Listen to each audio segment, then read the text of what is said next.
What's up, everybody? This is Tim from Arm Wrestling Secrets, and in this video we're going to be talking about the most important factor for pulling strength in arm wrestling.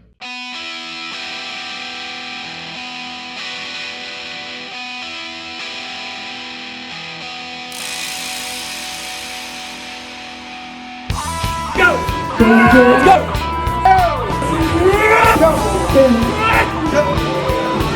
Let's go, Tim! No way! Come on, Tim! All right, everybody, welcome to the show, and let's get right into it. Okay, so we're talking about the most important factor for pulling strength. Okay, now one of the most important things we could do at the arm wrestling table is have pulling strength, right? I mean, that's one of our primary things. Another word for arm wrestling is pulling, right? So we want pulling strength, okay? As far as general muscles for pulling, most of you know this stuff. Obviously, we got pulling muscle, the bicep, pulling muscle, okay? We have the forearm muscles, okay? We have the wrist, which obviously can help with back pressure as well.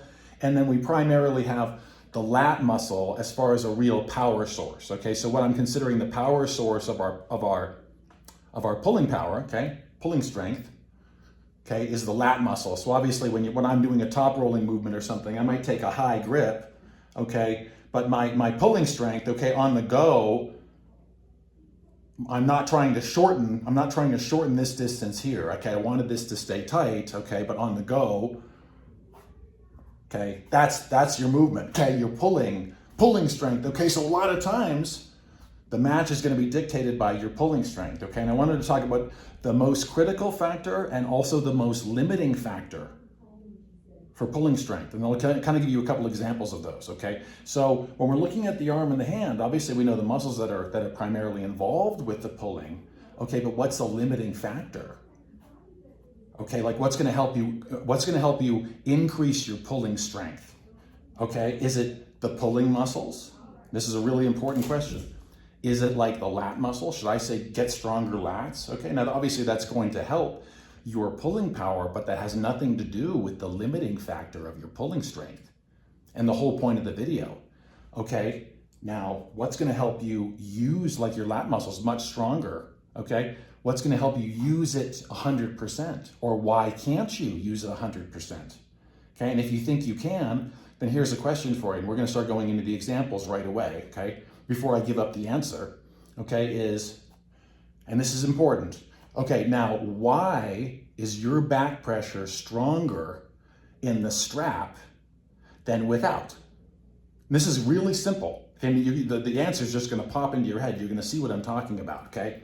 So you're pulling your opponent, okay? You want to have strength here. Why are you stronger in the strap?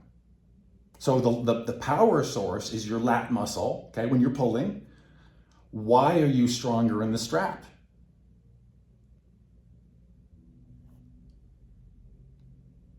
Your lat muscle is stronger than your ability to hold on, okay? And this is, forget about the strap for a second. I'm saying that's an example. I'm talking about arm wrestling without the strap, okay? If your whole mission is to be so weak in your grip that every match you just go to the strap, that just means you're being dominated at the arm wrestling table, okay? And you need to pull out every little trick in the book to win, okay? That is not a technique you should practice, just letting go, okay? That's some of the worst advice I've ever heard in arm wrestling.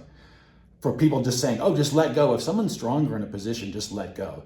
Terrible advice, okay? There are positions where I say, hey, if you have to get to the strap to win, go for it, but I'm saying primarily you should learn to win without the strap, okay? So when we're talking about pulling strength, okay, we need to have a connection at the fingers, okay? And that's, so example 2, let's look at that. You ever see the guys in the gym who are doing barbell or dumbbell shrugs, let's say, right? They're standing there and they're lifting the weight, and then they have the dumbbells, but they have a strap. They got the strap around their hand and then it's wrapped around the weight, right? So they're lifting the weight, right? They're lifting the weights, but the strap is holding the weights, okay? So what's the limiting factor? The power source is the traps, right? That's the biggest powerful muscle, okay? Why do they need the strap? because their fingers are limiting their power production.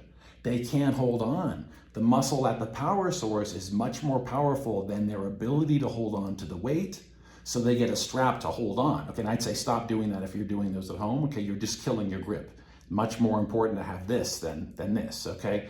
But the same goes for your lat muscle, okay, at the same time. Remember,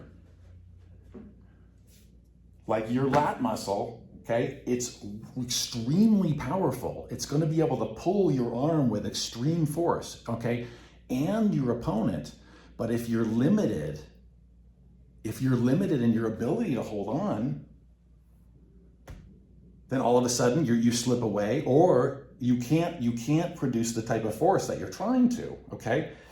If your hand can't hold on, okay, that is the limiting factor in your power production and your power force. Okay, now look at another example. Okay, if I haven't sold you yet on why you need extraordinarily strong fingers in order to produce pulling strength, that's the key in arm wrestling. Look.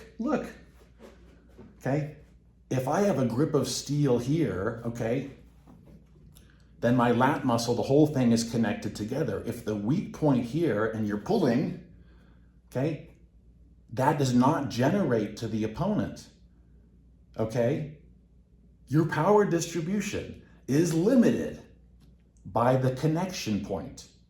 This is the weak factor. And most of you out there, I don't care whether you're pros or amateurs or beginners, I don't care. Most of you are not training your hands every day or every other day, like 4 or 5 times a week. And for those that are, okay, that's the key. But you need to be working on strengths that increase your ability to hold the weight that you can pull with your pulling muscles. I hope that makes sense. Okay, so let's look at one more example, just really simple, like I was gonna say, is there's a car in a ditch on the side of the road. A big, powerful truck pulls up, and he's gonna help the car out of the ditch. He's gonna help the person with the car out of the ditch. Real simple, right? Okay, now the guy with the truck, he's got a rope, okay? But the rope's kind of like, it's not exactly brand new. He wraps it around the car, okay? The truck's plenty strong, okay, to pull the car out, but the rope is not very strong. So what happens when the truck goes to deliver force to pull the car out? The rope breaks, okay? So all of the power of the truck, the power source, right? It can't deliver power to the truck to pull it out of the ditch because the connection point has broken. It's all the power of that truck to pull the car out of the ditch, okay, is completely limited by its ability to connect to the car. Look at arm wrestling. Your opponent's right here. You need to connect to them. You need to deliver power. You need to deliver pulling strength against them at the connection point. That's where the pulling strength is. So for all you guys who are just spending all your time, right, working on rising strength, okay, rising strength, or just like pull-ups, or just biceps, or just hammer curling strength, okay, you're missing the most critical factor. You're missing the connection. You're missing that electric connection that's going to get you access to that pulling strength. You can't access all the pulling power you're developing without at the same time developing enough containment strength in the hand. I hope that helped you guys. I'll see you guys in the next one. If you want to light speed your arm wrestling knowledge, supercharge your training, and start winning more matches, click on the link in the description, go to my arm wrestling coaching page, and book a session with me right now.